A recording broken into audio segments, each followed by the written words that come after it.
So, Cecilia, tell me about what you do here at Advanced Star. What's your day-to-day duties, and what are some of your tasks and responsibilities? Okay, so my title is Marketing Promotions Specialist, and I work for Marketing Director Sharon Rifkin, and I manage the marketing for 4 magazines: Pharmaceutical Representative, Farm Exec, Farm Tech, and BioPharm. And some of the day-to-day things that we do, that Ann and I do, are organizing barter and trade agreements for trade shows, creating the marketing pieces for our sales reps when they go on calls, and our monthly editorial lineup, managing the budgets for all magazines, and handling all the marketing on webcasts and online media. Wow, that sounds like a lot. How do you juggle all that? I mean, and then you also do trade shows, right? Because I saw you in action at Interfex.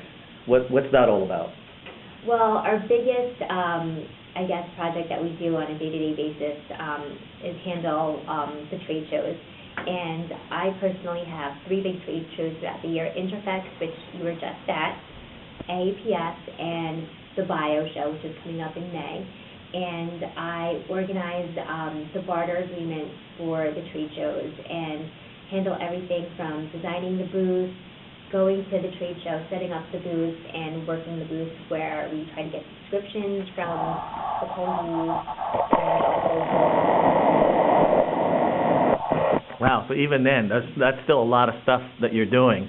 So what's the most challenging thing when you do these trade shows? I'm sure there's a lot of preparation that needs to take place, a lot of phone calls and stuff. What's that like? The most challenging thing I think about organizing the trade shows is just making sure that everyone's happy. Designing the booth is the fun part, and doing the barter agreement with our contacts is a little difficult, but it gets done before the show. And I think the hardest part is just actually being at the show, making sure the booth looks perfect, and making sure that our publisher and everyone is happy with the booth, and just actually working the show is probably the hardest part, and getting subscribers to, attendees to subscribe, and getting attendees to fill out surveys, that sort of thing. Are you also telling the attendees to get on our website to see the online version of the magazines? Yes, we're always promoting our website and online media, and our potential advertisers to run ads on our website too. Okay, that sounds great. I think Bio Show is coming up fairly soon here, right? In May. Yeah. So what are we doing to get ready for that? Yes, the Bio Show is just around the corner, and 3 out of the 4 magazines that I manage the marketing for are attending: BioPharm, Farm Tech, Farm Exec, and BioPharm International. This show is really big for that magazine. It's their biggest show throughout the year, so we're just really pushing BioPharm, and we're doing bio vidcasting at the Bio Show this year. I see. And then when you mention bio vidcasting, that means that there's an event that we're involved in, and then a camera would then videotape it. And does that stream? Is that involve streaming, or do we capture the video and then playback for download later? A download for playback later. I believe it is a playback for download later. All of our vidcasts will be hosted on BioPharm's website, and attendees at the show can sign up to receive the vidcast in their inbox, or they can just log on to our website and see the actual vidcast. I think see. It is to be downloaded, not streamed. Okay, very good.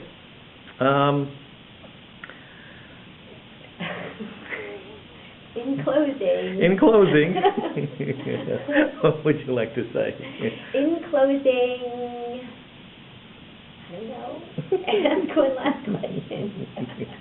Where's Bio going to be held this year? Atlanta, Georgia. Atlanta, Georgia. Okay. And that's going to be in May. Yes. And so Atlanta should be fairly nice that time of year. And so how long is the show going to be for? May 18th up until the 21st. So 3 whole days. Okay. Sounds good.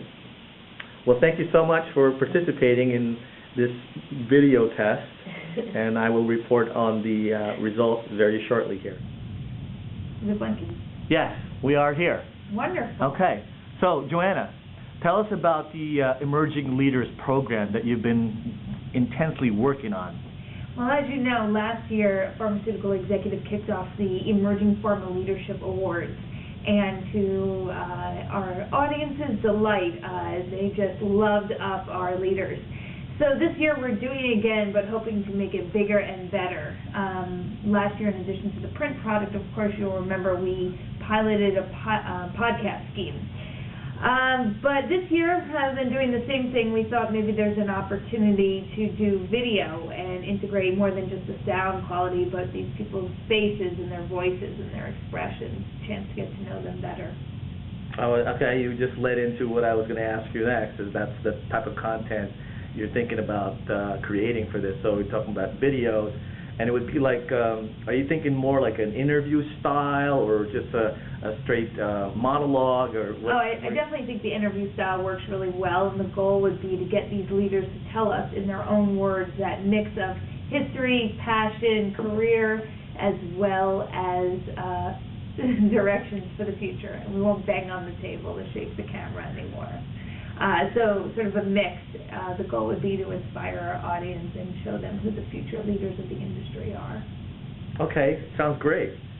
And then, of course, we have quite a few media vehicles that we can upload this to and make it available for our audience. So that's going to include our website, of course, and maybe some third-party sites. Any other additional? I definitely think that would be the way to go. The way we've seen with the HBA podcast series be really successful is to actually proactively reach out to third parties who may be interested in this and have them promote our content. So other other websites, other blogs, and definitely industry sites like even Pharma and Bio may be interested. Okay. And when did you want to get this thing started so we can have some timelines put together for you? Well, we'll be narrowing down our list of emerging leaders, and once we have the final list, we'll be ready to go. So that should be in about 2 weeks' time. Oh, sounds fantastic.